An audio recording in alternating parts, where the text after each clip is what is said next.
गुरुवर आपके चरणों में पूरा रहे विश्वास, हृदय में आके बसो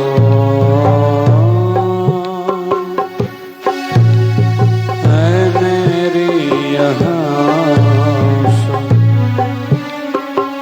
आपके श्री दर्शन की बने रहे सदा प्यास। दान मांगे संत दास, सेवा सुमिरन सत्संग का आपके श्री दर्शन की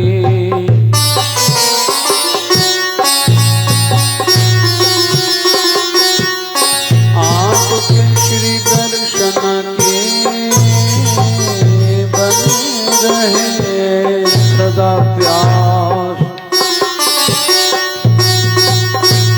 दान मांगे सदा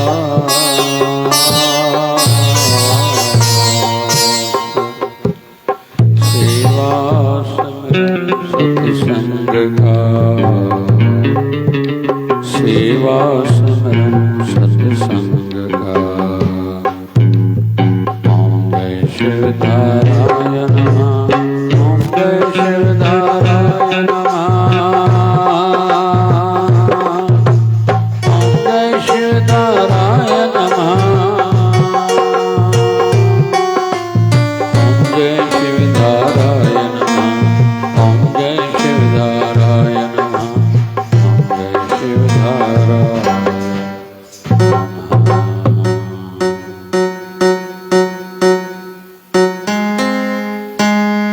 राधे राधे बोलो श्याम श्याम बोलो, राधे राधे बोलो श्याम श्याम बोलो।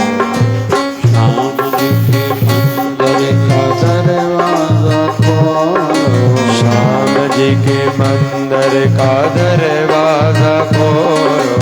सिया सिया सिया सिया बोलो, राम राम बोलो। श्याम जी के मंदिर का दरवाजा खोलो, राम जी के मंदिर का दरवाजा खोलो।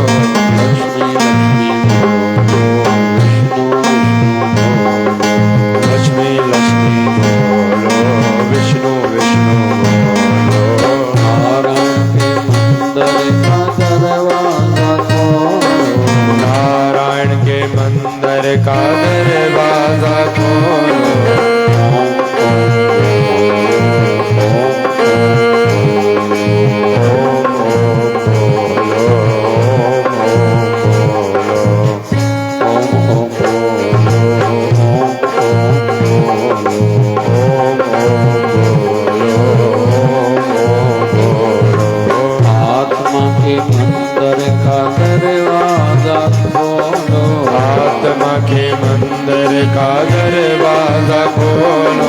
शेरा वाली बोलो, लाटा वाली बोलो, शेरा वाली बोलो, लाटा वाली बोलो। मैया के मंदिर का दरवाजा खोलो, मैया के मंदिर का दरवाजा खोलो। आयो लाल बोलो, झूले लाल बोलो, आयो लाल बोलो, झूले लाल बोलो। लाल साईं के मंदिर का दरवाजा खोलो, लाल साईं के मंदिर का दरवाजा खोलो। सत्यनाम बोलो, वाहे गुरु बोलो, सतनाम बोलो, वाहे गुरु बोलो। बाबे नानक के मंदिर का दरवाजा खोलो, बाबू नानक के मंदिर का दरवाजा खोलो। यशोधरा यशोधरा यशोधरा बोलो, यशोधरा बोलो, यशोधरा बोलो, यशोधरा बोलो। बाबा शिव भजन के मंदिर का दरवाजा खोलो, बाबा शिव भजन के मंदिर का दरवाजा खोलो। बाबा शिव भजन के मंदिर का दरवाजा खोलो, बाबा शिव भजन के मंदिर का दरवाजा खोलो।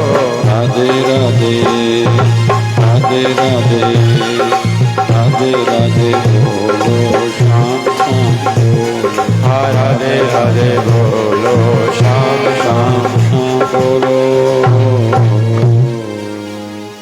बोलिए सत्य सनातन धर्म की जय। बोलिए लक्ष्मी नारायण भगवान की जय। गौरी शंकर भगवान की जय। सीताराम भगवान की जय। राधे श्याम भगवान की जय। आयो लाल सभी का बोलेला। बोलिए सतगुरु स्वामी शिव भजन जी महाराज की जय। बोलिए शिवधारा वारे साहिब की जय।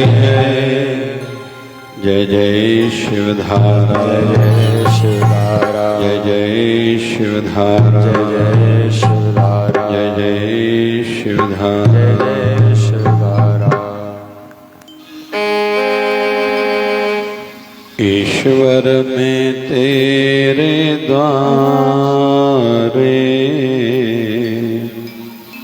आया हूँ मैं सवारी हो, आया हूँ मैं भिखारी। सारे जगत के दाता तुम हो बड़े उदारी, तुम हो बड़े उदारी। ईश्वर में तेरे द्वारे आया हूँ मैं सवारी, आया हूँ मैं भिखारी। गई ईश्वर में तेरे द्वारे आया हूँ मैं भिखारी, आया हूँ मैं भिखारी। सारे जगत के दाता तुम हो बड़े उदारी, तुम हो बड़े उदारी, तुम हो बड़े उदारी। जय जय यशोदारा। बोल सद्गुरु स्वामी शिव भजन जी महाराज की जय।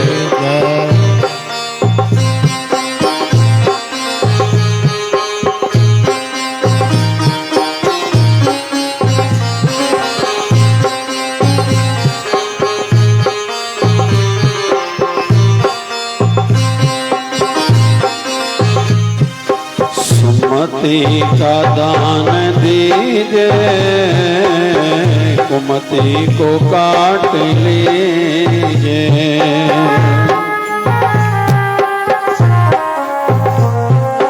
सुमति का दान दीजिए, कुमति को काट लीजिए। मन भाव भक्ति दीजिए, ऐसी दया कीजिए। मन भाव भक्ति दीजिए, गाओ गाओ, ऐसी दया कीजिए। संशय का भ्रम मिटाओ, संशय का भ्रम मिटाओ। कर ज्ञान की पुजारी, बड़े उदारे। संशय का भ्रम मिटाओ, संशय का भ्रम मिटाओ।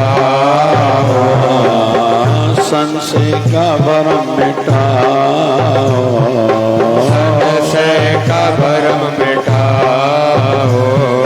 कर ज्ञान की पुजारी, ज्ञान के उजारे, कर ज्ञान के उजारे।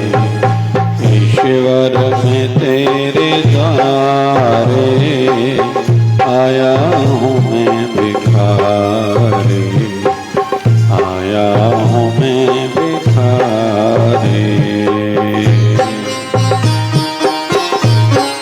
जय जय यशोदारा।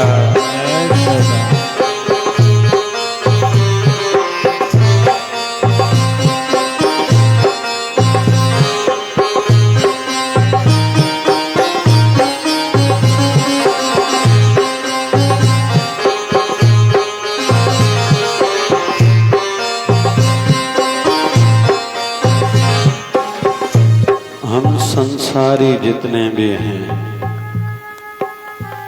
हम सबकी प्रार्थनाएं भी संसारी हैं। या वस्तुओं के पीछे कुछ प्राप्ति हेतु हमारी प्रार्थना है, या किसी व्यक्ति के लिए प्रार्थना है, मेरे बेटे का ये हो जाए, बेटी का ये हो जाए, पत्नी का ये हो जाए, पति को ये मिल जाए, आदि आदि। अमुक व्यक्ति का दुख दूर हो जाए, इसको ये सुख मिले, बच्चों को अच्छी कॉलेज में एडमिशन मिले।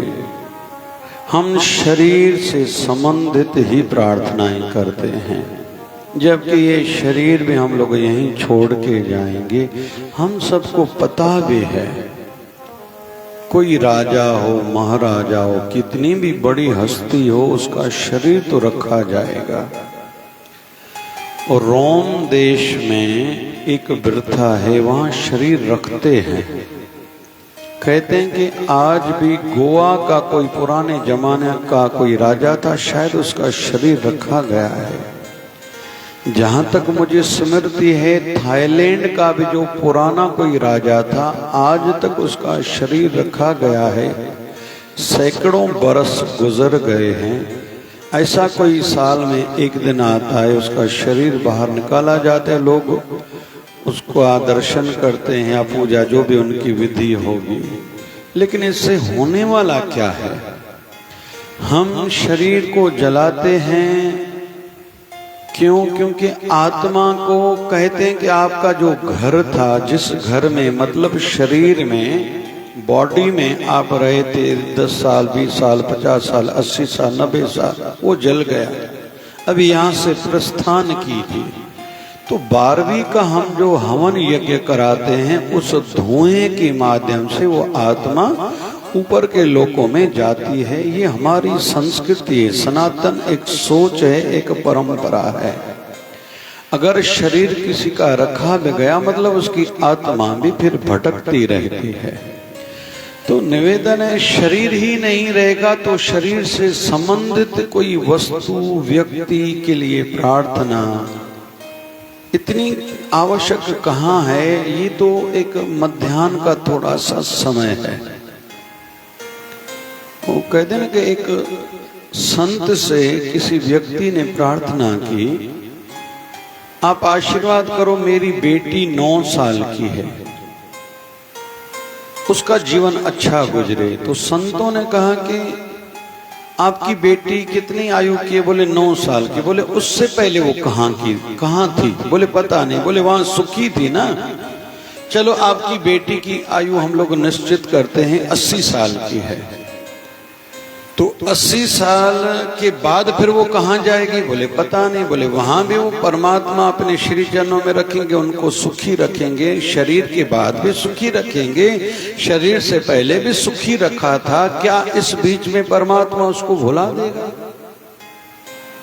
मैंने इन दिनों में एक कथा ली थी। एक व्यक्ति मंदिर में रोज जाता था, भगवान को कहता था प्रभु इतना दीजिए जहां में कुटुंब समाज मेरा जीवन अच्छा गुजरे, मैं भी भूखा ना रहूं, साध न भूखा जाए, कोई मेरे दर से भूखा न जाए, इतना दीजिए।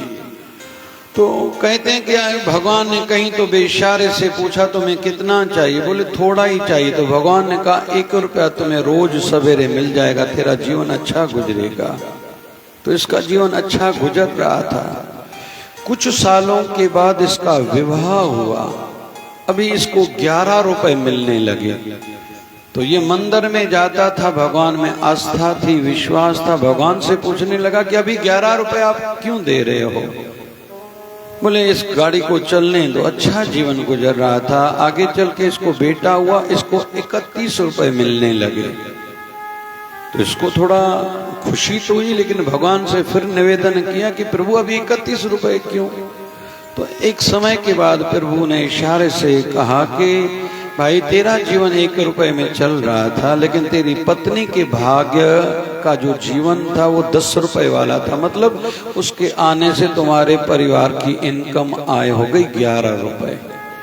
तुम्हारे घर में बेटा हुआ, उसका भाग्य अपना था, वो अपना भाग्य लाया, उसके कारण तुम्हें 31 रुपए मिलने लगे। क्योंकि मुझे तो सबका ध्यान रखना है ना। तो हम लोग जो किसी व्यक्ति के लिए चिंतित होते हैं, बेटे का क्या होगा, बेटी का क्या होगा, पत्नी का क्या होगा, या पति का क्या होगा, कहीं बीमारी हो गई तो मेरा क्या होगा, तो कोई ना कोई भगवान रास्ता निकालता ही है। तो इस शरीर के बाद की भी कुछ चिंता होनी चाहिए, कुछ प्रयास होना चाहिए। और ये बातें तो केवल सत्संग में ही सिखाई जाती है। दुनिया में कहते हैं ए जग मिठा अगला कहीं डिठा, खाओ पियो मौज मस्ती करो, बार बार जीवन थोड़ी मिलने वाला है। लेकिन आध्यात्मिकता में कहा जाता है भैया जीवन ऐसे जियो जैसे दिन ऐसा बिताओ कि रात्रि को सुकून भरी नींद आए, और रात्रि कुछ भजन करके ऐसे सो के उठते ही तुम्हारा मूड फ्रेश हो और भगवत स्मृति रहे, याद रहे। और सवेरे दिन का प्रारंभ भगवान के नाम से, भक्ति से, पूजा से ऐसे करो कि दिन तुम्हारा सुकून में गुजरे। जैसे सत्य साईं बाबा ने किसी समय में कहा था, start the day with love, fill the day with love, end the day with love. दिन की शुरुआत प्यार से करो, पूरा दिन प्यार में प्रेम से ही भर दो, और दिन का अंत समापन भी प्रेम से ही करो। तो आध्यात्मिक क्षेत्रों में परलोक की, शरीर के अंत की और जीते जी आनंदमय जीवन कैसे गुजरे ये सीख दी जाती है। तो आध्यात्मिकता में जो प्रार्थनाएं रहती हैं ये केवल इसके लिए नहीं कि मेरी ये मनोकामना पूर्ण हो जाए, ये हो जाए, ये हो जाए, नहीं भैया। आज संत ज्ञानेश्वर महाराज की जन्म जयंती की तिथि है। क्या संत हुए हैं 20 साल की आयु में तो शरीर भी त्याग दिया और ज्ञानेश्वरी जैसा ग्रंथ संसार को दिया। जीवन वैसे अच्छा उनका नहीं गुजरा। लोग दुनिया वाले उन पर उंगली उठाते थे। कई बार उन्होंने स्थान बदले थे। और शक्ति कितनी थी कि एक भैंसे को जब हाथ रखा था उसने वेद मंत्र उच्चारण किए थे। ये थे संत ज्ञानेश्वर महाराज। तो 20 साल की आयु में इतनी शक्ति प्राप्त हुई और समाधि महासमाधि भी ले ली। मैं कहूँगा पूना जिनका भी जाना रहता है तो जब भी जाओ आनंदी वहीं है, संत की समाधि का दर्शन पाके आना जरूर चाहिए। और वारकरी संप्रदाय के मुख्य जो 5 संत माने जाते हैं उनमें एक संत ज्ञानेश्वर महाराज या कुछ महापुरुष ज्ञान देव भी उनको कहते हैं। तो 20 साल की आयु में इतनी सिद्धि प्राप्त की तो साधना की कब थी? मतलब जन्मजात सिद्ध पुरुष थे, लेकिन फिर भी आजीवन दुनिया की आलोचना सही थी। स्थान बदलते थे लोग, पता नहीं उनके लिए कुछ भी बोलते थे, जाति पर आदि आदि आदि। तो कहने का अर्थ ये कि वो भगवत भक्ति में तलीन रहे थे और ज्ञान मार्ग पर आगे बढ़ने वाले थे।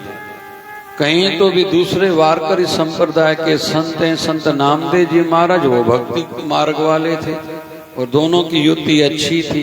कथाएं तो बहुत बढ़िया बढ़िया आती हैं, लेकिन आइए एक परलोक की प्रार्थना करें। भव सिंधु पारे उतारो, दुख दर्द सब निवारो। भव सिंधु पारे उतारो,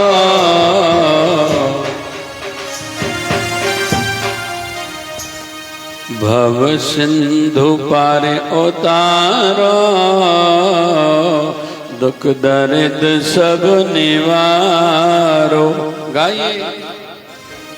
पार उतारो, दुख दर्द सब निवारो। आया हूँ शरण तेरे, मुझको नहीं बिसारो। आया हूँ शरण तेरे, मुझको नहीं बिसारो। सब नाम शरण पालक, नाम शरण पालक। कहते हैं मुनि विचारी, कहते हैं मुनि विचारी। सब नाम शरण पालक, सब नाम शरण पालक। कहते हैं मुनि विचारी, कहते हैं मुनि विचारी, कहते हैं मुनि विचारी। गाइए। ईश्वर में तेरे द्वारे, आया हूँ मैं भिखारी, आया हूँ मैं भिखारी। गाइए। ईश्वर में तेरे द्वारे, आया हूँ मैं भिखारी। जय हो। आया हूँ मैं भिखारी। जय हो।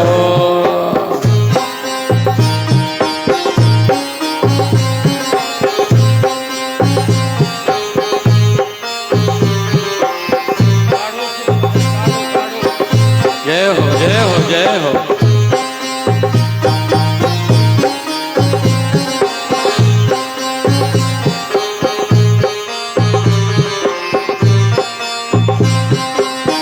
परमार्थ सिद्धि की प्रार्थना, परमार्थ सिद्धि की प्रार्थना कौन सी? विषयों को मन त्यागे, हर चरणन माहि लागे।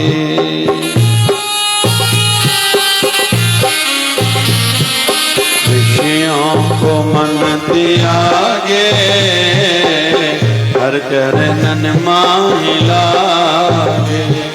विषयों को मन त्यागे, हर चरणन माहि लागे। गाओ।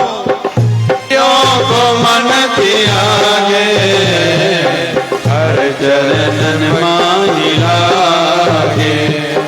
अविद्या अविद्या की नींद तज कर मेरा यह जीव जागे, अविद्या की नींद तज कर।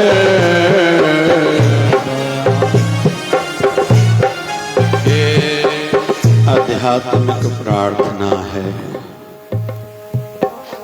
हम जितने बैठे हैं हम सब विषयों का भोग चाहते हैं, हम सबको विषयों का भोग चाहिए, स्वादिष्ट ही भोजन चाहिए।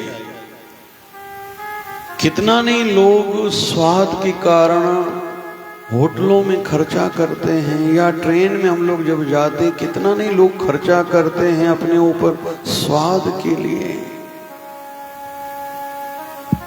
आज हमारे प्रधानमंत्री जी ने जो लाल किले से भाषण दिया, मैंने तो थोड़ा टुकड़ा ही सुना।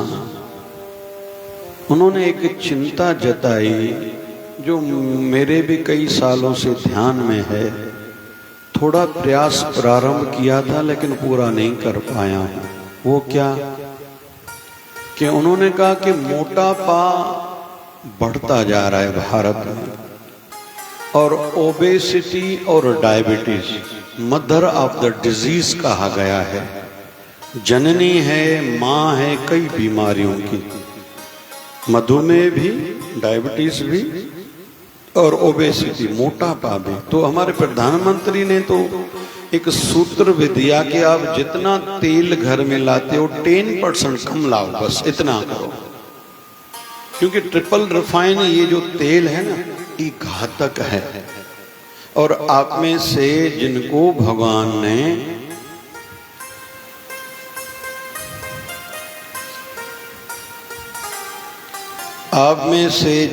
भी भगवान ने पैसा अगर दिया है,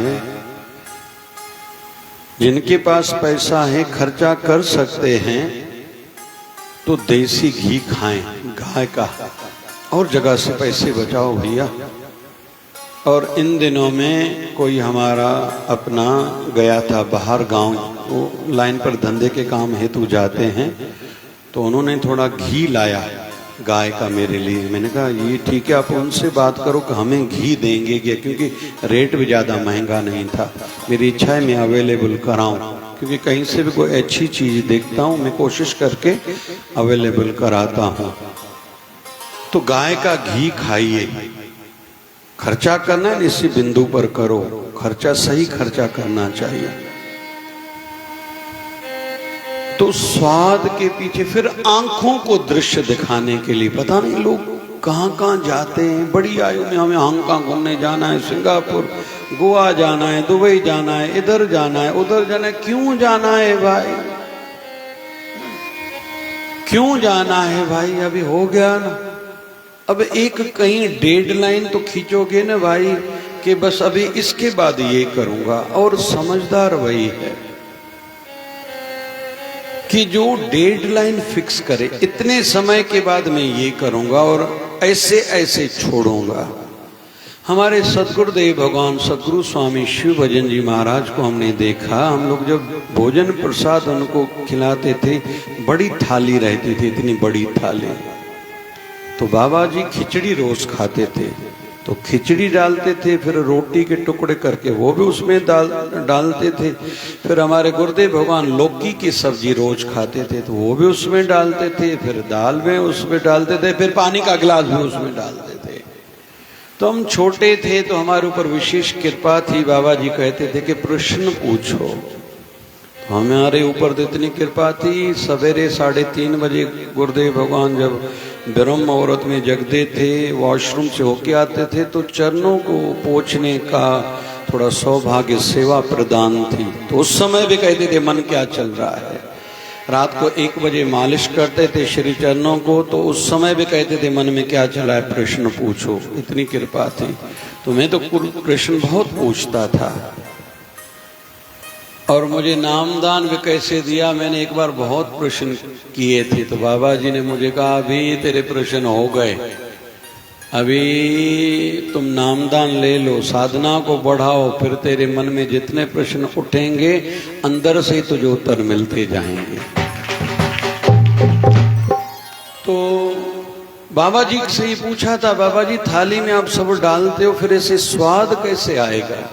तो बाबा जी ने कहा, मैं स्वाद के लिए भोजन नहीं पाता, शरीर को चाहिए। तो मैंने कहा, बाबा जी सभी भक्तों की इच्छा रहती है हम जो भी लाएं या बनाएं तो बाबा जी उसका स्वाद लें। बोले नहीं, स्वाद की बात नहीं करो, तुम लोगों की इच्छा है मैं पाऊं, मैंने पा लिया, मेरे मुख में गया, लेकिन इसके पीछे नहीं पड़ो कि मैं स्वाद लूं। तो देखा ये जाता है आयु बढ़ने के साथ हम विषयों के संदर्भ में, एक होती है हमारी इंद्रियां, जैसे आंखें, आंखों का काम है देखना, मतलब ये हुआ विषय। कान का काम है सुनना, इसको कहते हैं कान का विषय। नाक का काम है सूंघना, ये मतलब हुआ इसका विषय। जुबान का काम है चखना, ये हुआ विषय। और पांचवी ज्ञान इंद्री रहती है हमारी चमड़ी। भाई महसूस होना कि गर्मी हो रही या ठंडी हो रही, या ये अमुक व्यक्ति का हाथ है। स्वामी शांति प्रकाश जी महाराज के संदर्भ में कहते थे कि उनकी स्पर्श शक्ति बहुत प्रबल थी, किसी को हाथ लगाते थे, भले कोई 15-20 साल बाद मिले उसको कहते थे ये अमुक व्यक्ति है, ऐसा कहते हैं। तो 5 ये हमारी ज्ञान इंद्रियां हैं और इसी पर ही हमारा जीवन आधारित है। या तो आंखों को दिखाना है कुछ, या कानों को सुनाना है, या जीभ को स्वाद दिलाना है, या नाक को सूंघाना है, या त्वचा का सुख चाहिए। तो इसको 5 सेंसेस बोलते हैं या 5 ज्ञान इंद्रियां बोलते हैं। तो इनके विषय मतलब जो भी काम है, विषयों का भोग करने को पाप कहते हैं। जुबान को रोज अलग प्रकार की टेस्ट दिलानी है। हमारे साथ पहले एक पियानो वाला व्यक्ति चलता था बाहर गांव, तो उसको मैंने देखा। तो हमारे लिए तो लोग बहुत बहुत से प्रसाद बनाते हैं, तो पहले थोड़े चावल खाते थे, फिर थोड़ी दाल लेते थे, फिर सब्जी, फिर मीठा, फिर थोड़ा तीखा, फिर खटाई, फिर और कोई चूड़ा आदि, फिर बीच में सलाद। तो मैं देखता था एक एक चीज का पूरा स्वाद लेते थे। वैसे एक विषय निकला है तो मैं बहुत गहरी बात बोलता चलूं। ध्यान का एक प्रकार यही भी है कि स्वाद पर केंद्रित हो जाओ। वो कैसे साधना की जाती है? जैसे जीभ पर थोड़ी शक्कर रखो या शहद रखो, क्योंकि शक्कर जल्दी घुल जाएगी, शहद का असर रहता है। तो जब शहद रखो तो आंखें बंद करके कमर सीधी, गर्दन सीधी, उसको स्वाद पर केंद्रित हो जाओ, ध्यान लगाओ, स्वाद लो। ये भी एक प्रकार का ध्यान है। इसको कहते हैं त्राटक। क्या कहते हैं? त्राटक।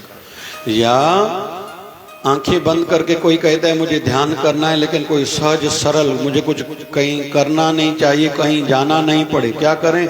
आंखें बंद करके, गर्दन सीधी करके, कमर सीधी करके पंखे की हवा पर केंद्रित हो जाओ।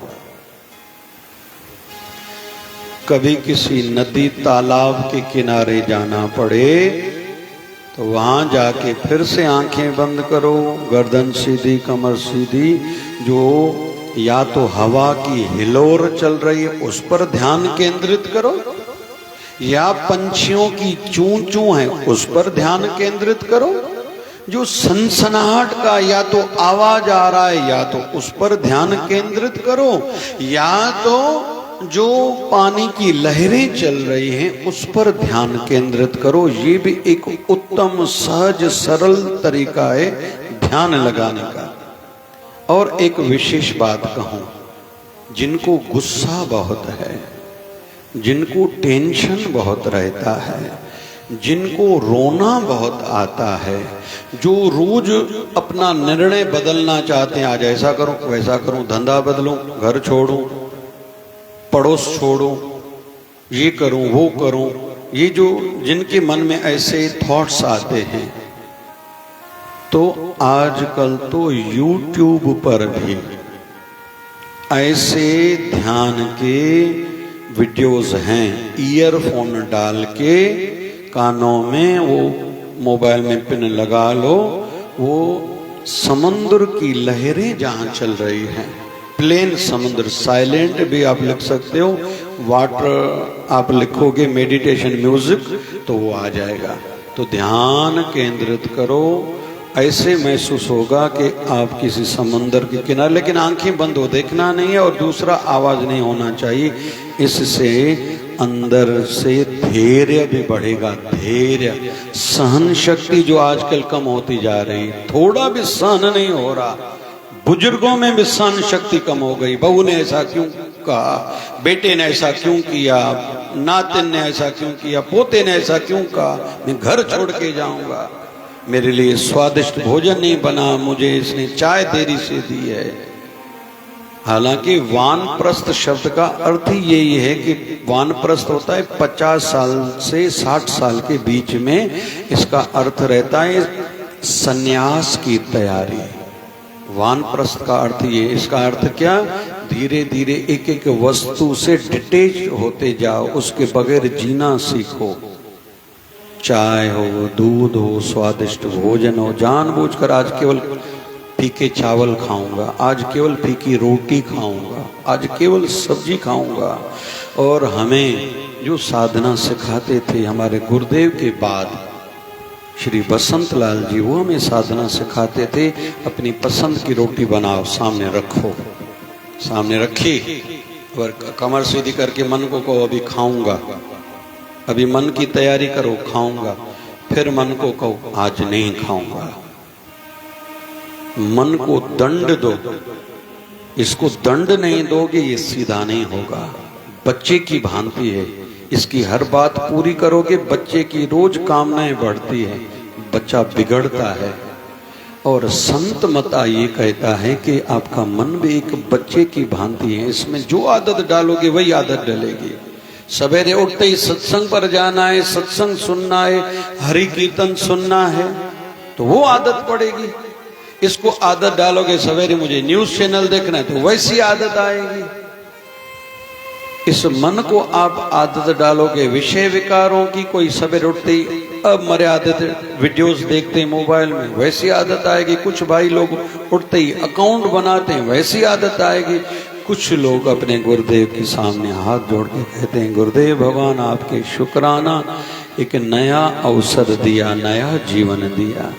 आप ऐसी सुमति समझ मुझे देना कि मेरा जीवन एक अच्छे कामों में बीते और मैं काम के काम करूं, जो मेरे काम आने वाले हैं, जो मेरे साथ चलने वाले हैं, वो आज मुझसे काम हो। दुनियादारी के लिए, शरीर के लिए, परिवार के लिए जो भी करना है वो फर्ज निभाऊं, लेकिन जो मेरे साथ चलने वाला है वो मैं काम करूं। हम लोग ये बैठे ना, ये हमारे साथ चलने वाला है।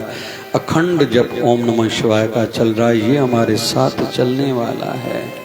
ये शिव महापुराण का पाठ, रामायण का पाठ, श्रीमद् भागवत महापुराण का पाठ, गुरु ग्रंथ साहब का पाठ, श्री शिवधारा अमृत ग्रंथ का पाठ चल रहा है। जो कर रहे हैं ये हमारे साथ चलने वाला है। हमने जोत जगाई, दीपदान किया, ये हमारे साथ चलने वाला है। आज किसी ने थोड़ा किसी को दान दिया, ये हमारे साथ चलने वाला है। मैं दो बातें कहूँ, एक हमारे साथ में पिंजानी दादा रहते हैं, अभी वृद्ध हैं, कोशिश करते हैं, घूम भी नहीं सकते, चल नहीं सकते, लेकिन आते हैं खुद प्रसाद देने के लिए। लेकिन आज देखा मैंने, उनका बेटा आया, प्रसाद दे के गया। हमारे काका जी पांडे जी हैं, मेरा इनके साथ दिल से प्रेम है। अभी परिवार की मजबूरियों के कारण पूना में रह रहे हैं, तो अच्छी बात बताई कि मधुमक्खी वाले डॉक्टर श्री राम कुलकर्णी जो यहाँ आते हैं, बोले वहाँ पूना में मिलते हैं। जब आते हैं तो यहाँ के सत्संग यूट्यूब पर दिखाते हैं मुझे। मतलब उनको बाहर भी अपना काम करते हुए भी ये सत्संग भी याद है, और मैं धर्म का, संतों का, सत्य का, भक्ति का प्रचार करूं, उनको वो भी याद है। बस ये हमारे साथ चलने वाला है, ये याद रखें। आज मैंने प्रधानमंत्री जी को केवल 10-15 मिनट सुना, बस जितनी देर चाय पी, तो मैंने देखा 10-15 मिनट में इतने टॉपिक्स पर, इतने विषयों पर उन्होंने चारों ओर भारत के जितने जितने विषय हैं उसमें आतंकवाद हो, फिर धर्म अंतरण हो, या कुछ लोग आदिवासियों को तकलीफें दे रहे हैं, किसानों की समस्या क्या है, स्टूडेंट्स का क्या प्रॉब्लम है, नौजवानों को जिनका जॉब नहीं है, जॉब नया लगे तो उनको ऐसी कौन सी खुशी दी जाए कि वो डटे रहें, टिके रहें। मतलब मैंने देखा चारों ओर 10 मिनट में मैंने देखा, मुझे नहीं पता कितना टोटल समय तक उन्होंने भाषण दिया, लेकिन मैंने 10-15 मिनट जितनी देर चाय पी तो मैंने देखा कि उन्होंने बहुत से विषय कवर किए। सेना को कवर किया, कश्मीर को कवर किया, अर्थव्यवस्था को कवर किया। मैंने सोच रहा था ये बंदा कैसे काम करता है। तो जितना जो परोपकार का कार्य करेगा ये हमारे साथ चलेगा, किया हुआ दान साथ में चलेगा, जपा हुआ नाम साथ में चलेगा, प्राप्त की हुई आशीर्वादें हमारी हैं, मतलब मेरी कहूं, हमारी भी नहीं कहूं, मेरे साथ चलेंगी, लेकिन बद्दुआएं भी साथ में चलेंगी, ये भी ध्यान में हो।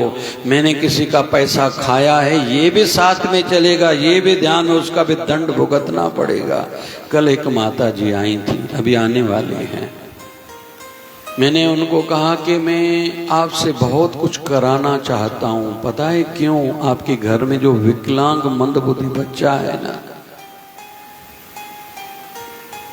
उसका जीवन जितना शेष बच्चा है अच्छा गुजरे, उनका अंत अच्छा हो, लेकिन अगला जन्म भी अच्छा हो। आप माँ बाप हो, आपके घर में जन्मा है, मतलब पिछले जन्म का इसका कुछ न कुछ आपके पास था जो लेने आया है। बेटा होता है सुख देने के लिए, सेवा करने के लिए। इसने आपको कभी सुख नहीं दिया, सेवा नहीं की, उल्टा सेवा ली है। और इसको बीमारी भी एक ऐसी है, ये पैसा खर्चा भी बहुत कराएगा, ठीक भी नहीं होगा, रुलाएगा। वो माँ खुद कह रही थी कि किसी का बच्चा भगवान न करे अगर गुजर जाए तो एक दर्द है, इसके लिए तो हम दिन भर में 100 बार मरते हैं। तो मैंने कहा माता जी मैं कुछ खुल के बोल रहा हूँ, आप ये कोई बातें डॉक्टर तो बताएगा ही नहीं, और संत भी कोई बताता होगा इतना खुला। तो मैंने कहा ऐसे करो कि इसका खाता भी इसी जन्म में क्लियर हो जाए, क्योंकि आपका बेटा है, कहीं तो भी रिश्ता तो कोई ना कोई पिछले जन्म का भी होगा कि इस जन्म में आपके घर में इसने जन्म लिया है, तो इसका भी खाता क्लियर हो। लेकिन आप दोनों पति पत्नी का भी खाता क्लियर हो। अगर आप सेवा नहीं करोगे, इससे धर्म कर्म नहीं कराओगे, इसका शेष कुछ खाता रह गया, उसकी पूर्ति के लिए आपको भी जन्म लेना पड़ेगा, पति पत्नी को, इस बेटे को भी जन्म लेना पड़ेगा, और ऐसे ही जन्म दूसरा लेगा। इसलिए हमें कोई तकलीफ दे रहा है ना, थोड़ा सहो। भजन, दान, पुण्य, प्रार्थना, तीर्थ, व्रत, नियम, एक एक विषय पर बोल सकता हूं, लेकिन समय को ध्यान। व्रत रखो, जरूर रखो। कल जन्माष्टमी है, जन्माष्टमी के दिन व्रत रखने से 1 करोड़ एकादशी रखने का फल मिलता है। 1 करोड़ हर कोई रखे कल जन्माष्टमी का व्रत। तो व्रत, महाशिवरात्रि का व्रत भी साल में हर किसी को रखना चाहिए। रामनवमी का आधा दिन व्रत रखो भी चलता है। कोई कहता है हम महीने में 1 व्रत रख सकते हैं, तो पूर्णमासी का रखो। 2 रख सकते हो तो 2 एकादशियों का, फिर 3 रख सकते हो तो 1 पूर्णमासी का, 4 रख सकते हो तो गणेश चतुर्थी का। कोई कहता है कि मैं थोड़े ज्यादा रख सकता हूं, तो सोमवार का रखो, शांति धैर्य बढ़ेगा। कोई कहता है मैं ऊर्जावान बनना चाहता हूं, तो मंगलवार का रखो। कोई कहता है मेरा धन भी बढ़े और शरीर भी ठीक रहे, तो रविवार का उपवास रखो, बगैर नमक वाला 1 टाइम का भोजन पाओ। हर चीज के उपाय हैं। तो व्रत, फिर दान करना, फिर नाम जपना। नाम जप की तो लत होनी चाहिए।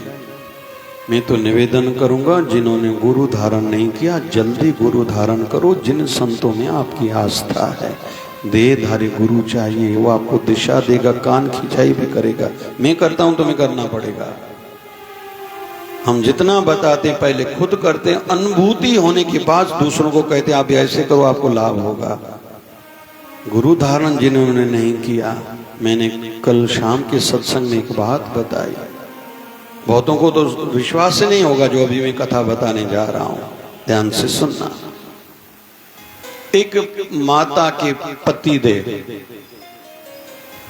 बड़ी आयु के हो गए, उन्होंने खुद नामदान लिया था। इच्छा थी मेरे पति देव भी नामदान ले, लेकिन उनके पति देव ने नामदान नहीं लिया। कोरोना काल में उनकी मृत्यु हो गई, लेकिन हॉस्पिटल में।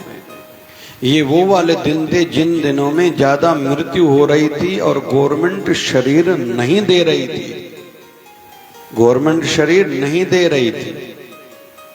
तो वो माता घर में रो रही थी अपने गुरुदेव की मूर्ति के सामने। मेरे पति देव गुजर गए। दूसरी चिंता ये गुरुदेव मुझे कि मुझे भी जाने नहीं दिया जा रहा है, मुझे अपने गुरुदेव का चेहरा भी देखने के लिए, मुंह भी देखने को नहीं मिल रहा है। तीसरी चिंता मेरी ये है कि मेरे परिवार में से कोई नहीं जा रहा, बेटे भी नहीं जा रहे, क्योंकि उनको अपना डर है कि कहीं मुझे न कोरोना हो जाए। और ना कोई ज्यादा मेरी बहू रानियों को चिंता है, ये मुझे अच्छा नहीं लग रहा। मेरे पति देव ने जीवन भर जिस परिवार के लिए किया, उनमें से किसी को भी ये चिंता नहीं है, दर्द नहीं है कि मेरे पति देव गुजर गए। ध्यान से सुनना थोड़ा, मुझे ये पीड़ा है। और मेरे पति देव गुरु धारण नहीं करके गए, निगुरे होके संसार से गए हैं, इनकी गति नहीं होगी। सबसे ज्यादा मुझे चिंता ये है। और उनके पति देव को गुजरे 5 दिन हो गए। कितने दिन? चाहो ना भाई, 5 दिन। और 20 अभी मार्चरी भी भरी हुई थी, मुर्दा घर भी भरा हुआ था। 20 शरीरों के ऊपर इसके पति देव का शरीर पड़ा था। कितने दिन मृत्यु को हो गए।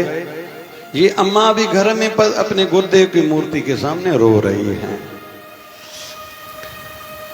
इधर से और कोई नया गुजरा था मार्चरी में, वहां के अटेंडेंट जो थे एक और मुर्दे को लाए थे रखने के लिए। तो जब ये अपने गुरुदेव की मूर्ति के सामने रो रही थी कि मेरे पति देव की मृत्यु से मुझे दुख तो कई प्रकार के, लेकिन सबसे बड़ा दुख ये है कि निगुरा होके मेरा पति देव संसार से गया, रो रही है। इधर गुरुदेव के श्री चरणों में प्रार्थना की, कहीं तो भी वो स्वीकार हुई। उधर मुर्दा खाने में इसके पति देव लेटे हुए 5 दिन से। अभी धीरे धीरे शरीर में हलचल हुई। तो जो अटेंडेंट थे वो और किसी मुर्दे को लाए थे, डेथ पार्टी को लाए थे, उन्होंने हलचल देखी, बुलाने गए डॉक्टर को। डॉक्टर आया तो उठ बैठे। अभी डॉक्टरों को ऐसे लगा, पहले तो अटेंडेंट भागने लगे, भूत भूत भूत भूत। फिर उनको धीरे धीरे उतारा गया, चेक किया गया, ठीक है। घर वालों को फोन की, उनको घर भेजा।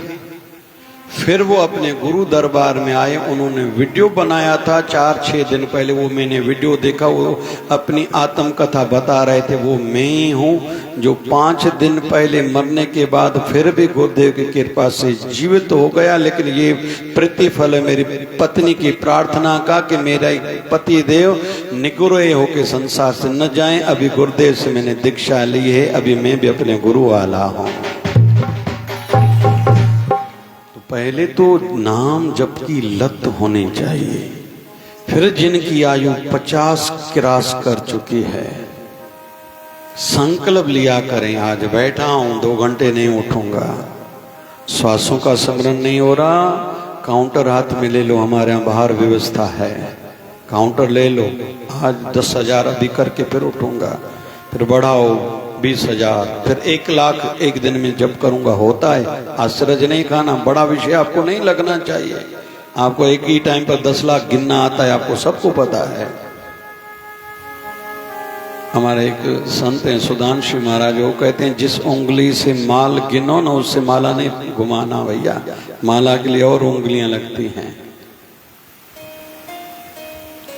तो नाम जप की लत हो, नाम जप हमारे साथ चलने वाला है, दुखों को काटने वाला। और जितना प्रारब्ध है उस दुखों में सहन शक्ति बढ़े। वो दुख कैसे कट गए हमें भी पता नहीं चलता, ये नाम जप से होता है।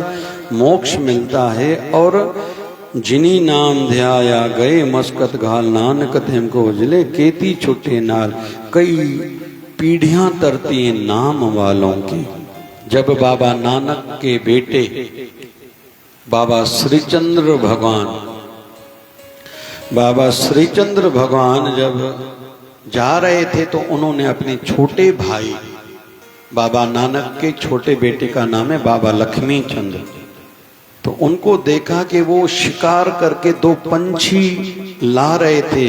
घोड़े पर चढ़े हुए थे बाबा लक्ष्मी चंद, पीछे उनकी धर्मपत्नी और बीच में उनका बेटा धर्मदास था। तो पैर जिसमें डालते हैं उसको रकाब बोलते हैं, घोड़े के जो जिसमें चढ़े हुए पैर, उसमें से दो पंछी मृतक मरे हुए लटक रहे थे। तो बाबा श्रीचंद ने दूर से देखा, ये आपने क्या किया है? दो पंछियों की हिंसा की है, मृत्यु की है, इसका दंड आपको भुगतना पड़ेगा। तो बाबा लक्ष्मी चंद भी बाबा नानक की संतान है, बोले इसका आपको धर्मराय के दरबार में हिसाब देना पड़ेगा। फिर तो बाबा लक्ष्मी चंद ने कहा बाहर बाद में क्यों दूं, मैं अभी धर्मराय के दरबार में जाता हूं। तो घोड़े सहित अपनी पत्नी और बेटे सहित ऊपर जाने लगे। तो जब बहुत ऊपर चले गए तो बाबा श्रीचंद ने अपना हाथ, और ऐसी मान्यता है 100 योजन हाथ बढ़ाया था बाबा श्रीचंद ने कि हमारे पिता की निशानी तो एक ही है, वंश बाबा नानक का कैसे बढ़ेगा? मैं ब्रह्मचारी हूँ, दूसरा आप हो, आपको भी एक बेटा, उसको भी लेके जा रहे हो, तो इसको छोड़ के जाओ। तो 100 योजन हाथ ऊपर करके वो धर्मदास बेटा लिया था। और उस बच्चे के लिए फिर दूध कहाँ से आए? तो पैर के अंगूठे से बाबा श्रीचंद ने दूध प्रकट किया और उसके पैर के अंगूठे से उसको दूध पिलाते थे। आज उनकी 16वीं वंशज चल रही है। और आज से 8-9 साल पहले जिस दिन संत नामदेव महाराज की जयंती थी, उस पर उनको विशेष आमंत्रित किया गया था। मैंने भी निवेदन रखा और यहाँ बैठे थे, उन्होंने हम सबको दर्शन दिया था। तो बाबा लक्ष्मी चंद जब धर्मराय के दरबार में पहुंचे तो धर्मराय को कहा मेरा खाता खोलिए। बोले काहे का? बोले मेरे बड़े भाई ने, जगत गुरु बाबा श्रीचंद्र भगवान उदासीन संप्रदाय के जो आचार्य हैं, उन्होंने कहा है कि मुझे हिसाब देना पड़ेगा, मैंने जो पाप किया है। तो धर्मराय उठ के खड़ा हुआ और प्रणाम किया। तो धर्मराय ने कहा कि आप बाबा नानक के वंशज हो। यहाँ बाबा नानक के अकाउंट का तो कोई विषय है ही नहीं, खाते का कोई विषय है ही नहीं। बाबा नानक की अंशों से कौन पूछ सकता है? लेकिन बाबा नानक की जो भक्ति करेंगे उन सबको मोक्ष मिलने वाला है, ऐसी आज्ञा है। इसलिए आपको प्रणाम करते हैं, आपका कोई अकाउंट चेक करने वाला नहीं है। तो जो भक्ति करते हैं उनकी संगति करने से भी लाभ होता है। एक गुजरात में मैंने कथा सुनी थी कि एक आदमी गुजर गया, ये भी हम सबको ध्यान में रखना चाहिए। एक आदमी गुजर गया, उसका शरीर शमशान लेके जा रहे थे। ऐसे जा रहे थे शमशान की ओर, इधर से एक भजनानंदी महापुरुष आ रहे थे जो नाम जपने वाले थे। ऐसे बस गुजर गए। बस जब उस प्राणी का अंतिम संस्कार हुआ, 12वीं के बाद उसकी आत्मा ऊपर गई। सूक्ष्म शरीर जब धर्मराय के सामने खड़ा किया गया, चित्रगुप्त को कहा गया कि इसका अकाउंट खोलो। तो चित्रगुप्त ने धर्मराय को कहा कि इसका पूरा खाता भरा पड़ा है, पाप से काली इंक से लिखा हुआ है, खाता काला, इसने इतने पाप किए हैं। तो धर्मराय ने कहा इसको नरक में डालो। जब नरक में डाला गया तो नरक ठंडा पड़ गया। धर्मराय को बताया गया तो धर्मराय ने कहा इसको इधर लाओ। बहुतों को मन में होता है शरीर यहाँ जल जाता है तो नरक कौन जाता है? सूक्ष्म शरीर। कोई सरल बताइए। ये मोबाइल चल रही है, इसमें जियो की चिप है, बरोबर? तो नेटवर्क काम कर रहा है किसका? जियो का। और फंक्शंस भी जो भी जितने भी चल रहे हैं, भले एप्स अलग अलग कंपनियों की हैं, लेकिन ये काम तब कर पा रहा है जब जियो का इसमें वो चिप है। और अगर ये चिप में जियो के निकालूं तो ये मोबाइल काम करेगी? हाँ बोल रहे हो ना बोल रहे हो? नहीं। ये किसी काम के नहीं, फेंक दो भैया। लेकिन फिर से दूसरे किसी मोबाइल सेट में मैं चिप डालूं, उसके फंक्शंस फिर शुरू हो जाएंगे। लेकिन जब तक मैंने चिप नहीं डाली वो फंक्शन उसमें चल रहे थे क्या?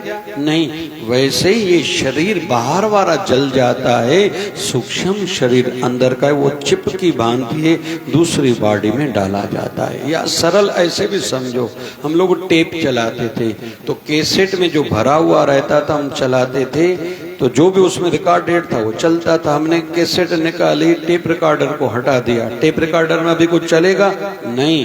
फिर दूसरा टेप रिकॉर्डर खाली है, वो चलेगा नहीं, लेकिन उसमें कैसेट डाली, चलेगा। क्या चलेगा? जो उसमें रिकॉर्डेड होगा। वैसे ही हमने जितने भी कर्म किए हैं वो खाते में हैं भैया। कोई ऐसे ना समझे मुझे कोई नहीं देख रहा, कौन जानता है, नहीं भैया। हमारे गुरु ग्रंथ साहब में वाणी आती है, धर्म राय जब लेखा मांगे क्या मुख लेकर जाएगा। पापी जियरा पाप करत है, आज काल उठ जाएगा। खाता लिखता जा रहा है, वो नजर नहीं आता लेकिन लिखता जा रहा है। तो धर्म राय ने कहा कि उसको लाओ, फिर से लाया गया, उसको कहा कि इसका खाता खोलो। जब खाता खोला गया, ध्यान से सुनना, कि उनको कहा गया कि नीचे एक गोल्डन सुनहरी अक्षरों से लाइन लिखी है। बोले कौन सी?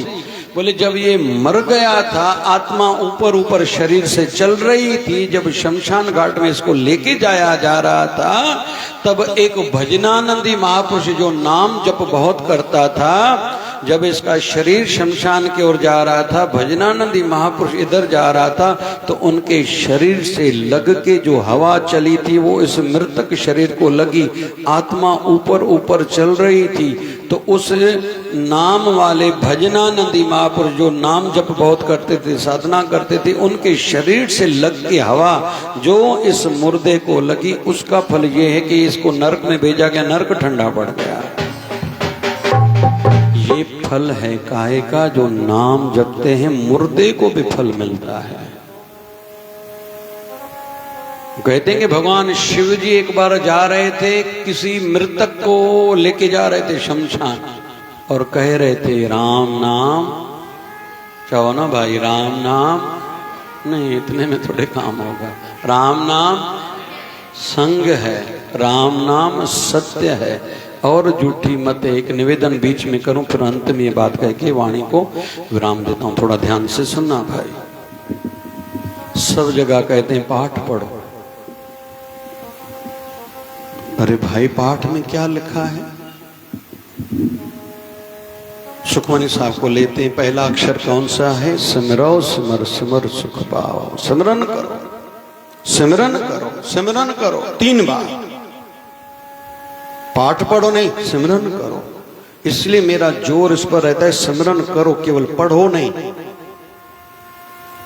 इसलिए अखंड ओम नमः शिवाय का जप है। हमारे यहाँ 3 बार जप और ध्यान होता है, 3 बार। आप भी करेंगे अभी, जप भी, सिमरन, ध्यान भी अभी करेंगे आप लोग भी। तो जो लिखा है, जो हमने पढ़ा है, वो अमल भी करना है, क्योंकि नाम जप की तुलना कोई भी धर्म कर्म नहीं है।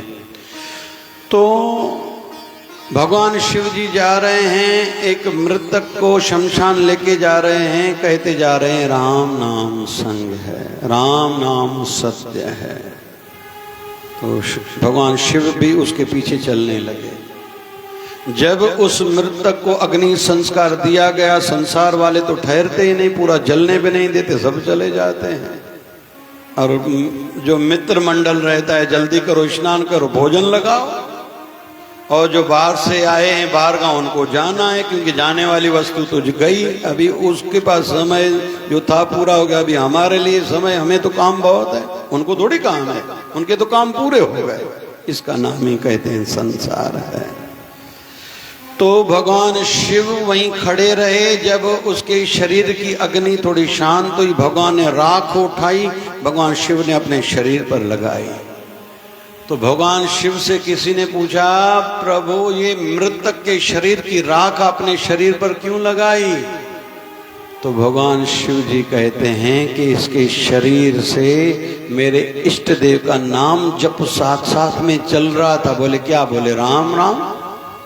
तो भगवान शिव को कहा कि लोग कह रहे थे राम नाम सत्य है, बोले सत्य है को छोड़ो, लेकिन क्या बोल रहे थे? जोर से कहो ना, और जोर से कहो, राम नाम मेरे इष्ट देव का जहाँ नाम हो उसकी भभूति मुझे लगाने में आए, इससे ज्यादा मुझे और क्या चाहिए। और भगवान वहां फिर तो नाचने भी लगे हैं कि मुझे वो राख मिली है जिस शरीर के साथ मेरे इष्ट देव राम नाम का जप चल रहा था। तो नाम जप की तो लत होनी चाहिए। इसलिए हमारे सनातन में बच्चों का नाम राम, कृष्ण, राघव, शिव, शंकर, महादेव, शंभू रखते हैं हम लोग। बच्चियों का नाम गंगा, गौरी, गोदावरी हम लोग क्यों रखते हैं? सावित्री क्यों नाम रखते हैं? कि हम चाहें न चाहें हमारे मुख से नाम जप होता रहे। तो निवेदन है, समय को ध्यान में रखते हुए बढ़ाएंगे नहीं। नाम जप की लत तो ये हमारा है और हमारे साथ चलने वाला है। नाम जप साथ में चलेगा, किया हुआ दान साथ में चलेगा, किया हुआ परोपकार जितनों की हमने आशीर्वाद प्राप्त की वो साथ में चलेगी।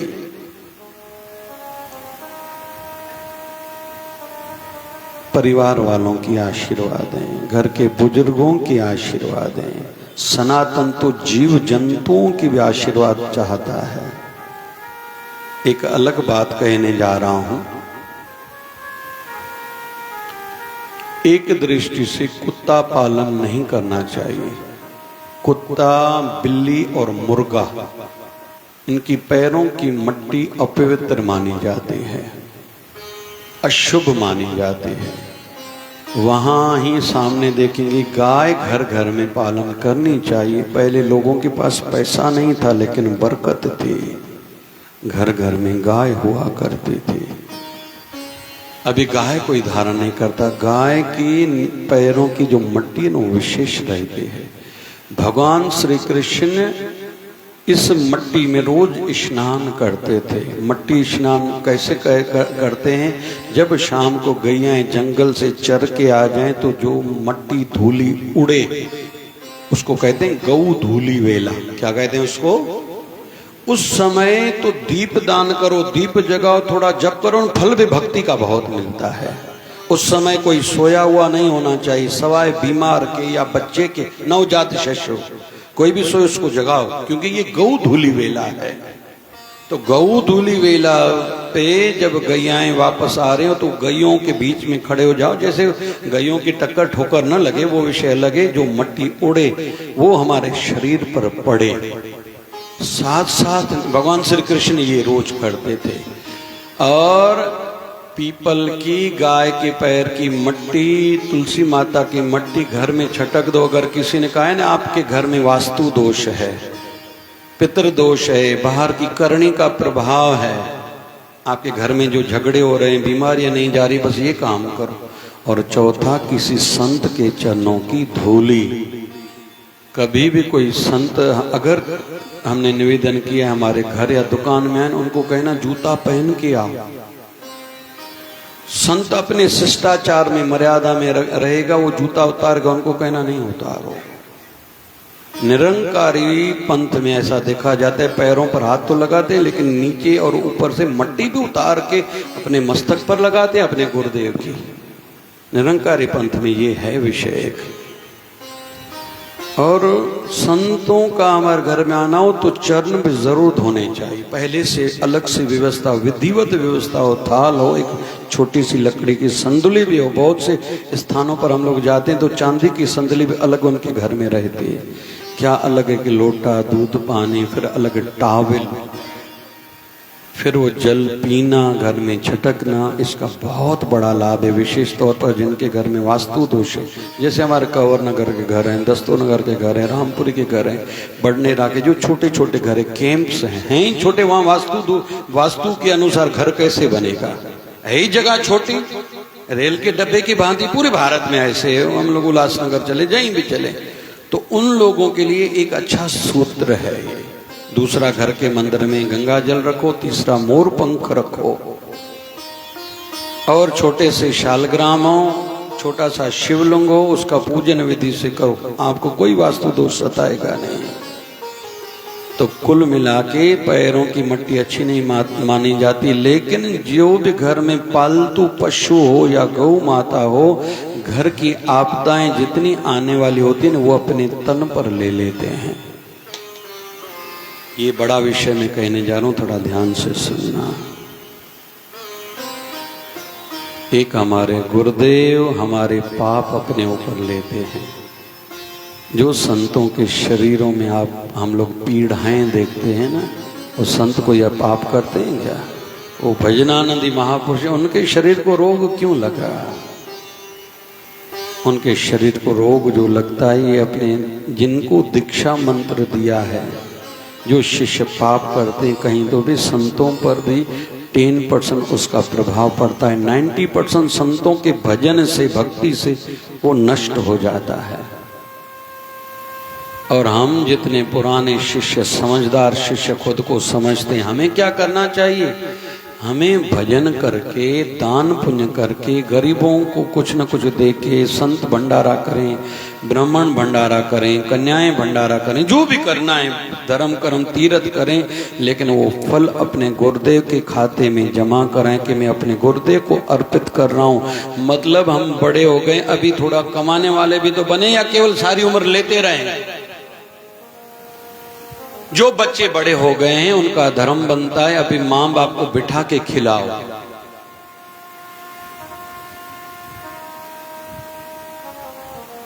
मां बाप को अंतिम सालों में पैसे के लिए सोचना न पड़े। वैसे ही जो गुरु परंपरा से जुड़े हुए हैं, जिन संतों से हमारा मन जुड़ा है, आस्था है, उनके खाते में जमा कराएं। और एक गहरा विषय कहूं, जो जिस मंदिर का व्यवस्थापक है, मुझे अच्छा लगता है, मैंने उस दिन कहा था, कोशिश करता हूं कुछ बातें कम बार रिपीट करूं, नहीं तो रिपीट नहीं करूं। हालांकि कुछ दिन पहले मैंने कहा था कि शिरडी मंदिर के जितने भी ट्रस्टीज हैं, साधुवाद है उनको। क्यों? संतों ने तो शरीर कब का त्यागा है, लेकिन उनके पास इनकम ज्यादा होने के बाद आज से कई साल पहले उन्होंने हार्ट के ऑपरेशन फ्री में कराना प्रारंभ किए थे। मैंने फ्री में कई ऑपरेशन कराए और कंसेशन चार्ज पर भी उनसे ऑपरेशन कराए हैं। एक संत कवरा मार्केट में व्यक्ति है, लक्की बेक्स शायद नाम होना चाहिए, तो उन्होंने भी पैसे देकर वहां कराया था। और उन दिनों में मैंने फ्री में ऑपरेशन कई कराए थे। तो मैंने उनको बुलाया, बिठाया, मैंने उनसे पूछा कि आपकी सेवा कैसे हुई? बोले ठीक हुई। मैंने पूछा आपकी सेवा ज्यादा हुई या जो फ्री में ऑपरेशन हो रहे उनकी ज्यादा हुई? बोले उनकी ज्यादा हुई। मैंने कहा आपकी सजेशन क्या रहेगी, एडवाइस, सलाह क्या रहेगी? मैं किसी को भेजूं तो पैसे से ऑपरेशन कराएं या बगैर पैसे से फ्री में कराएं? बोले मैं कहूंगा फ्री में कराएं, और अगर उनके पास पैसा है तो वहां डोनेशन में दे के आए, क्योंकि सबसे ज्यादा सेवा अगर वहां किसी की होती है जो फ्री में शिरडी वाले बाबा के नाम से ऑपरेशन कराते हैं, उनकी सेवा दिल से की जाती है। उन्होंने कहा कि वहां एक ये 15-17 साल पुरानी बात होनी चाहिए। बोले एक बेड पर एक सेवादारी खड़ा है पूरा दिन, आपको क्या चाहिए? बेड साफ करता है, शरीर को धुलाता है, अगर कोई शरीर की सेहत क्रिया खुद नहीं कर सकता तो कुल मिला के मेरा निवेदन है कि वहां के ट्रस्टीज को ये सुमति समझ आई थी कि पैसा तो है, केवल जमा करके क्या करेंगे। आज हम लोग थोड़ा कड़वा भी कहता चलूं, थोड़ा जानकारी भी देता चलूं, आज बालाजी में इतना पैसा जमा है ट्रस्ट में। पहले तो पुजारी हो या प्रसाद बनाने वाले हो, हमारे धर्म के नहीं है, जो चिंता का एक विषय है। फिर उसमें चर्बी डाली जाती है, ऐसे भी कहीं कहीं से आवाजें उठी हैं। और चिंताजनक बात ये कि सदुपयोग तो होना चाहिए ना पैसा संस्थाओं में जो आ रहा है।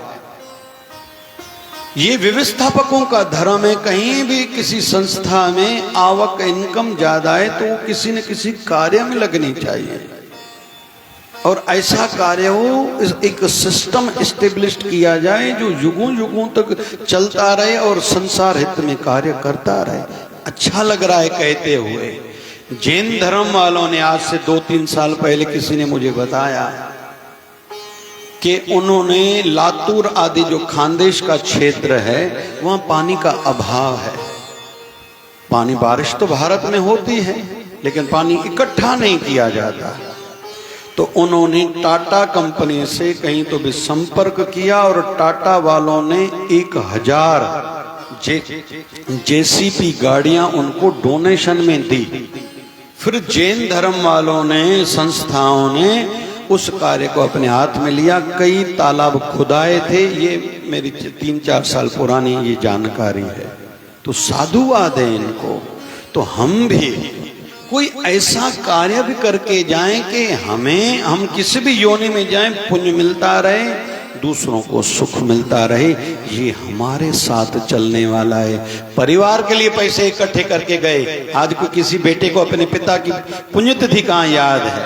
मैंने तो ऐसे भी देखे हैं, क्या कहूं उनके लिए, मुझे तो पता नहीं क्या क्या मन में आता है। 4-4 बेटे हैं, माँ गुजर गई है, उनकी पुण्यतिथि है। मैं तो स्मृति भी डायरेक्ट इनडायरेक्ट दिलाता हूं उनको, जो मेरे नजदीक वाले, वो कहते हैं हमें पता है। अरे कुछ तो करो ना, 4-4 बेटी हो, समझदार हो, चारों का विवाह हो चुका है, कुछ तो करो भाई। अपने पिता किसी को याद ही नहीं है तो क्या आशा रखेंगे। वो हमारा नहीं है, जितना पैसा छोड़ा, बिल्डिंग बना के गए, प्लॉट्स छोड़ के गए। मेरी यहाँ थोड़ी सख्ती है कि बाहर से हम लोग कोई चीज लेते नहीं। कड़ा प्रसाद के लिए कभी भी किराना नहीं लेता। देना है दक्षिणा दो या बाजार से लेके आपके घर से नहीं चाहिए। वैसे भंडारे में हमारे घर से निकलना चाहिए। तो बहुत से घरों में फिर मांस बनता है, मदिरा पान करते, शराब पीते, इसलिए मेरा प्रतिबंध है। राम रोटी के लिए भी मेरी ऐसी धारणा है। लेकिन एक अम्मा आती है, कभी एक टमाटर लाती है, कभी एक प्याज लाती है, कभी आलू लाती है, कभी थोड़ा नमक लाती है, कभी मिर्ची लाती है। बोले हम गरीब हैं लेकिन हम रोज राम रोटी तो नहीं करा पा रहे, लेकिन एक टमाटर बस इस राम रोटी में डलना चाहिए। तो पहली बार मुझे जब पता चला, मैंने कहा नहीं हो सकता। फिर अम्मा का भाव देखा। अभी अम्मा 8 दिन में एक बार आती, कुछ न कुछ लेके आती। अभी मैंने अनुमति दी है, हाँ भैया दिया करो।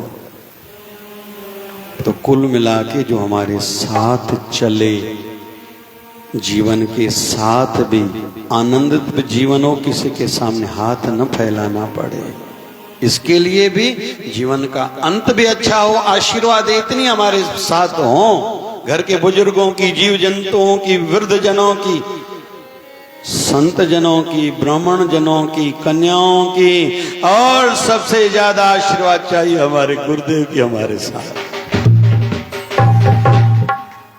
अरे हर कोई अपने गुरुदेव की शरीर की सेवा नहीं कर सकता, लेकिन गुरुदेव के चलाए हुए कार्यों की सेवा करना मतलब गुरुदेव की सेवा करना और उस पर जान निछावर करना। गुरुदेव के कार्यों पर जान निछावर करना, इससे ज्यादा कोई आशीर्वाद नहीं है। गुरुदेव भगवान शरीर में है या नहीं है, कहीं भी है, वहां से आशीर्वाद देते हैं कि वाह, ऐसा मेरा एक भक्त तो निकला जिनको मेरे कार्यों की चिंता है। और गुरुदेव सोचते हैं मुझे चिंता जनहित की है कि जनता जनार्दन की सेवा कैसे शुरू हो, चलती रहे और युगों युगों तक बढ़ती रहे। अंत में और स्मृति करता चलूं सत्य साईं बाबा की संस्था को। आज एक एक प्रदेश में, प्रांत में एक एक हार्ट हॉस्पिटल बन रही है। अभी मुंबई में बनी है। वैसे मैं रायपुर बहुत भेजता था। जन्मजात बच्चे से लेके 10 साल की आयु का बच्चा जो भी हो, जिनको भी हार्ट की बीमारी कितनी भी हो, पहले एक बार दिखा के आओ। फिर उसके बाद आपकी एंट्री लग गई तो ऑपरेशन के डेट पर आपको फोन आएगी और आपसे ट्रेन टिकट पूछी जाएगी। रेलवे स्टेशन पर उनकी गाड़ी लेने आएगी। 5 स्टार होटल की व्यवस्था है वहाँ एक अटेंडेंट को भोजन, उनकी भी सेवा रहेगी। बच्चे का ऑपरेशन फ्री में होगा, खान पान दवाइयाँ फ्री में होगी। अंत में आपको ट्रेन तक वो छोड़ने आएंगे, टिकट भी वहीं के वहीं लेके देंगे, 1 रुपया नहीं लगेगा। जन्म से लेके 10 साल की आयु तक के बच्चे। तो सत्य साईं बाबा संसार में कुछ करके गए और साधुवाद उनके शिष्यों को है, ट्रस्टीज को है, जो अभी तक उस परंपरा को निभा रहे हैं। उनकी जय यहाँ भी है तो वहाँ भी है। तो ये हमारे साथ चलेगा भाई। और थोड़ी बात कहूं, जब जिसका शरीर का अंत रहता है तो यमराज कहता है भैया इसको जल्दी जाओ, अपने गणों को प्राण निकालो। जो पापी लोग रहते हैं उनको यहीं से पीटते जाते हैं, लेकिन जो पुण्य आत्मा है उनके शरीर से प्राण निकाल करके हाथ जोड़ के स्वागत करके कहते हैं आप प्रभु के धाम चलिए। यहीं से उनका स्वागत शुरू होता है।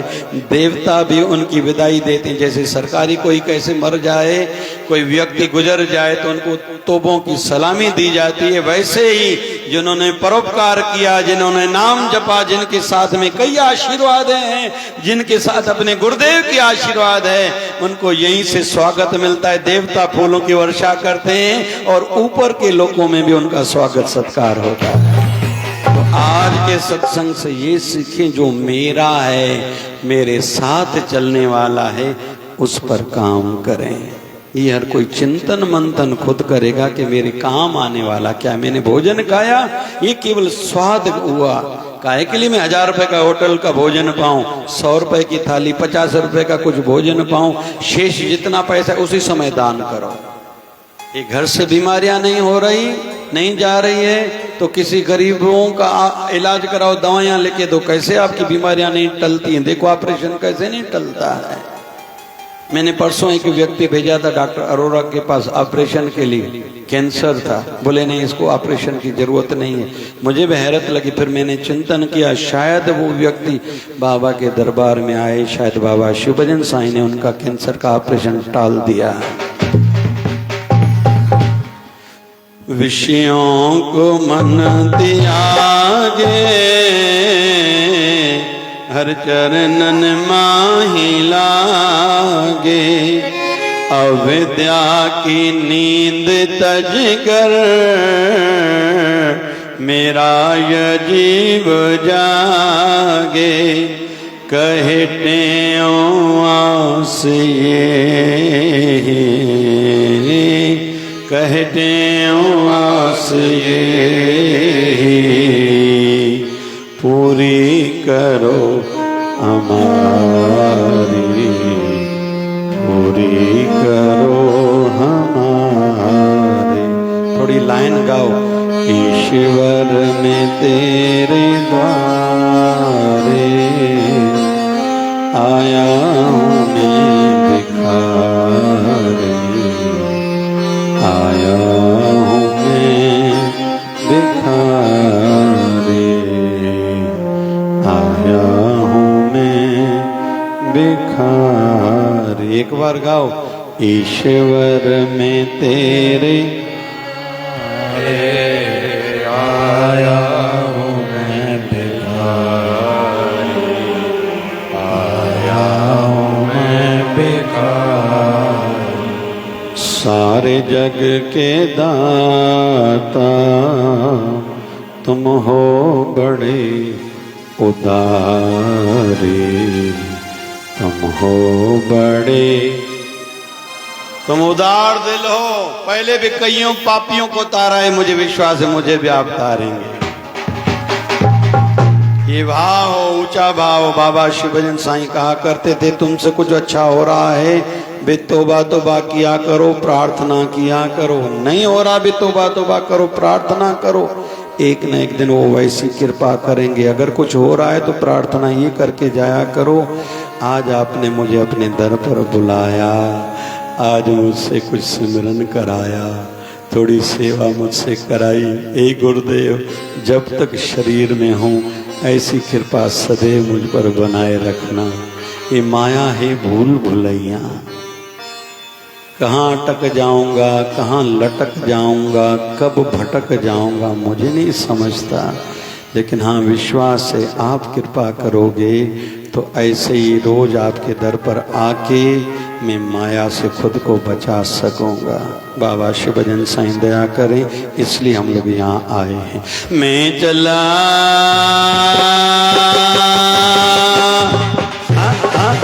मैं चला गुरु के द्वार, दुनिया में क्या रखा है।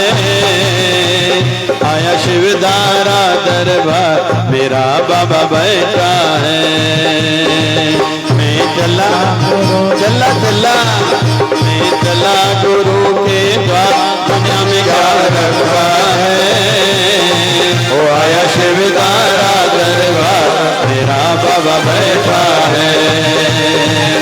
आया शिवदारा दरबार मेरा बाबा बैठा है। और स्वार्थ का संसार है सारा, दुख के समय करता है किनारा।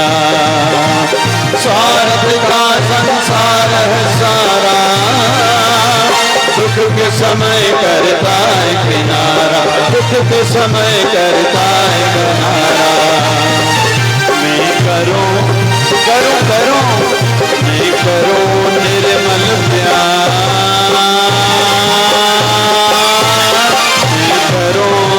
करो करो मैं करो निर्मल प्यार दुनिया में क्या रखता है। आया शिवदारा दरबार मेरा बाबा बैठा है। ओ आया शिवदारा दरबार मेरा बाबा बैठा है। जय हो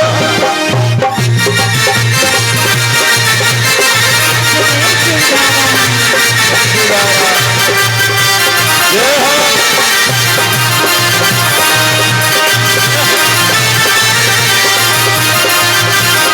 जिनके लिए सब कुछ है करते, उनको हम ना लगते हैं अच्छे। भाई आज बड़ी आयु वाले से 30 साल के ऊपर जितने में आप किसके लिए जी रहे हो? बोले बच्चों के लिए। आपके बेटे को आप अच्छे लगते? बोले नहीं, वो मेरे साथ बैठना पसंद नहीं करता, उनको मेरा बोलना अच्छा नहीं लगता, समझाना अच्छा नहीं लगता।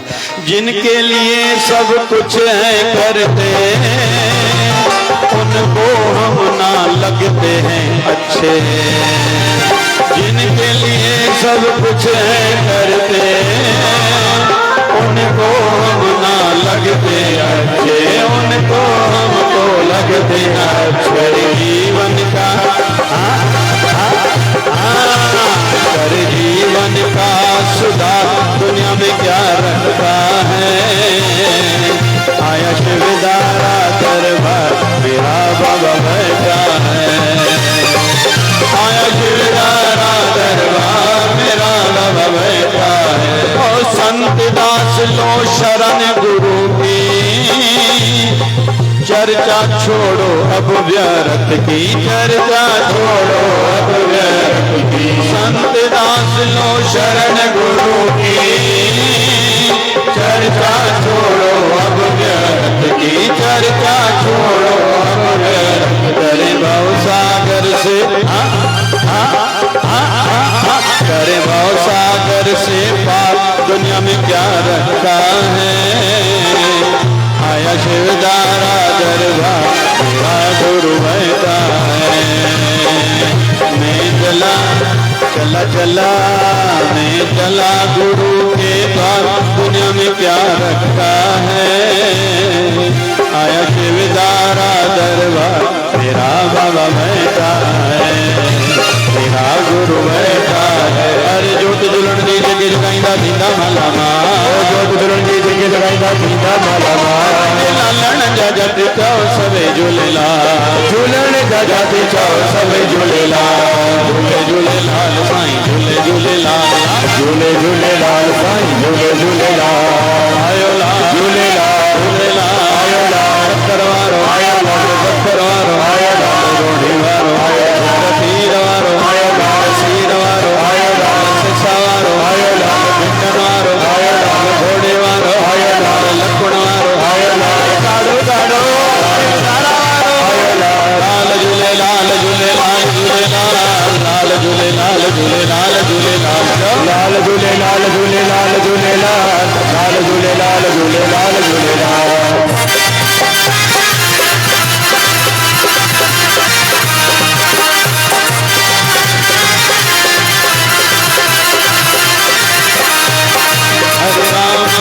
हरे राम राम राम हरे हरे। हरे राम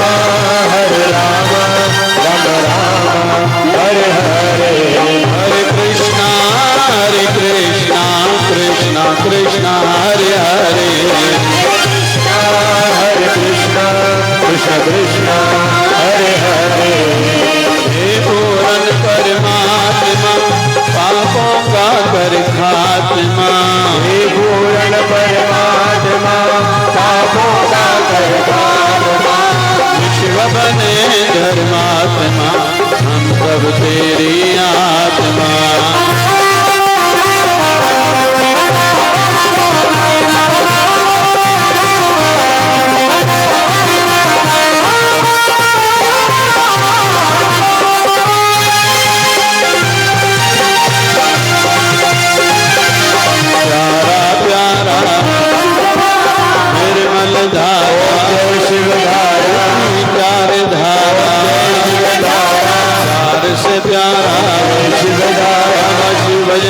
शिवधारा शिवधारा धारा प्यारा शिवधारा धारा प्यारा शिवधारा